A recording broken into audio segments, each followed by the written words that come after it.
ఈరోజు మహేశ్వరం నియోజకవర్గానికి సంబంధించిన రేషన్ కార్డులు ఇవ్వడానికి గౌరవ మంత్రి గారు శ్రీధర్ బాబు గారు రావడం జరిగింది. సంతోషం. కానీ రేషన్ కార్డులు ఇస్తున్నప్పుడు కూడా పార్టీ పరంగా ఇస్తున్నట్టు ప్రోటోకాల్స్ పక్కన పెట్టి పార్టీ పరంగా ఉన్న మాజీలను అందరిని కూడా తీసుకొచ్చి స్టేజ్ మీద కూర్చోబెడితే ప్రభుత్వ కార్యక్రమం అని చెప్తున్నారు మంత్రి గారు. ప్రోటోకాల్ పాటించాలని రిక్వెస్ట్ చేయడం జరిగింది.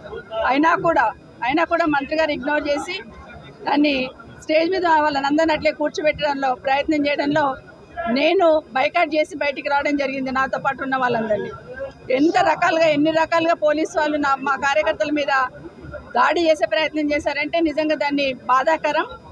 మా పోలీస్ సంబంధించిన మా సోదరులు కూడా విజ్ఞప్తి చేస్తున్నా, ఏదైనా కూడా సమస్య వచ్చినప్పుడు రెండు సైడ్లు ఉన్న వాళ్ళని కంట్రోల్ చేసే ప్రయత్నం చేయాలి. కానీ ప్రతిపక్షంలో ఉన్న వాళ్ళను దౌర్జన్యంతో గెంటేసే ప్రయత్నం చేయాలనడం మాత్రం చాలా తప్పు. నేను వెళ్తున్నానని చెప్పగానే ఏసీపీ గారే నన్ను బయటికి తీసుకొచ్చే ప్రయత్నం చేశారు. పోలీసు వాళ్ళని అడ్డం పెట్టుకొని ఎన్ని రోజులు పాలన చేస్తారనేది ఖచ్చితంగా ప్రభుత్వం ప్రశ్నించుకోవాలి.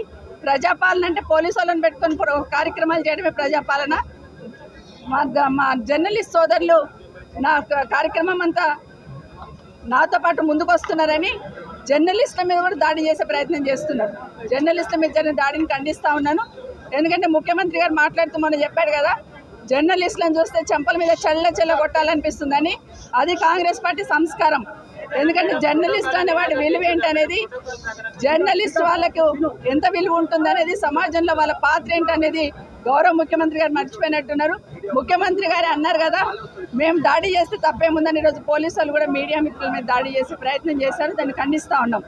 నిజంగానే మీరు రేషన్ కార్డ్స్ ఇస్తే అందరికి ఇస్తున్నప్పుడు గాంధీ భవన్కి వెళ్ళి ఇచ్చినట్టు మీ పార్టీ పరంగా ఇస్తున్నట్టు అందరినీ తీసుకొచ్చి స్టేజ్ మీద కూర్చోబెడుతున్నారు.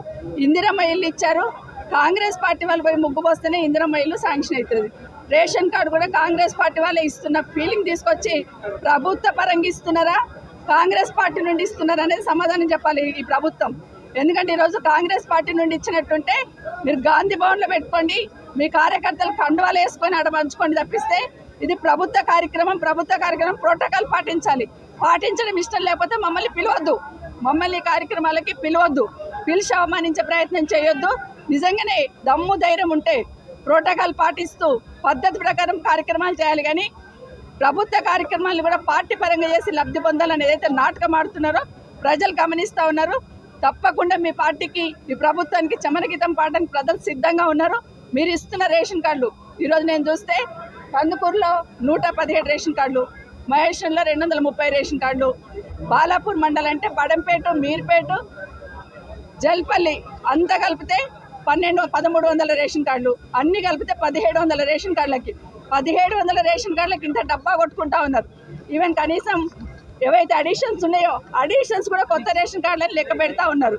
ఇంత హంగామా ఎందుకు? స్థానిక సంస్థలు ఎన్నికలు వస్తున్నాయి కాబట్టి ఇవన్నీ హంగామా చేసే ప్రయత్నం చేస్తూ ఉన్నారు. ప్రజలంతా అమాయకులు కాదు.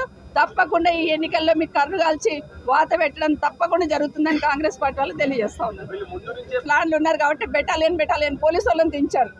బెటాలియన్ పోలీసు వాళ్ళు ఏమవసరం రేషన్ కార్డులు పంచడానికి? నిజంగానే రేషన్ అర్హత ఉన్న వాళ్ళందరికీ ఇవ్వమంటున్నాము, ఇవ్వండి, మేము స్వాగతిస్తాము. కానీ కార్యక్రమాన్ని డిస్టర్బ్ చేయాలన్న ఆలోచనతోనే, మీరే డిస్టర్బ్ చేసుకోవాలన్న ఆలోచనతోనే ఉదయం 9 గంటల నుండి బెటాలియన్లు దించారు పోలీసు వాళ్ళను. 4-5 సిఐలు, ఏసీపీ, డీసీపీ. ఎందుకు ఇది? మామూలు రేషన్ కార్డులు ఇవన్నీ వస్తే ఇంత పోలీస్, ఇంత హంగామా, ఇంత సెక్యూరిటీతో ఇంత హంగామా సృష్టించాల్సిన అవసరం ఉందా? లేదు.